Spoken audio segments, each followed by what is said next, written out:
অজিদের বধ করে এবার পয়েন্ট টেবিলেও দাপট দেখাচ্ছে বাংলাদেশ। ডারউইনে অস্ট্রেলিয়ার বিপক্ষে ঐতিহাসিক জয়ের পর আইসিসি টেস্ট চ্যাম্পিয়নশিপের পয়েন্ট টেবিলে নিজেদের অবস্থান আরও মজবুত করেছে টাইগাররা। শুধু তাই নয়, দুইবারের ফাইনালিস্ট ভারতকে আবারও পেছনে ফেলে শীর্ষ 3-এ ওঠার সুবর্ণ সুযোগ তৈরি হয়েছে শান্তদের সামনে। ডারউইনের হারে অস্ট্রেলিয়া ধাক্কা খেলেও 9 ম্যাচে 77.78% পয়েন্ট নিয়ে এখনও শীর্ষে।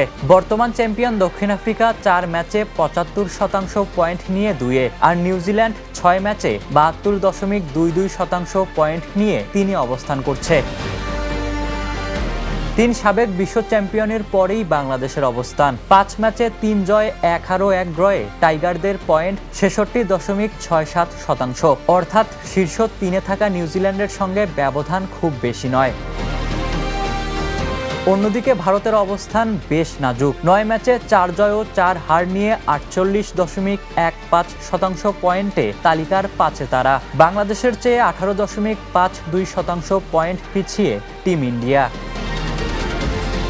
অন্যদিকে শ্রীলঙ্কা 41.67, ইংল্যান্ড 24.36, পাকিস্তান 22.22 এবং ওয়েস্ট ইন্ডিজ 20.83% পয়েন্ট নিয়ে রয়েছে নিচের দিকে। অস্ট্রেলিয়াকে হারিয়ে এখন শীর্ষ 3-এর দিকেই তাকিয়ে team Tigers. Ishtiaq Mahin, the news. দেশে দেশে সবার সাথে দ্য নিউজ।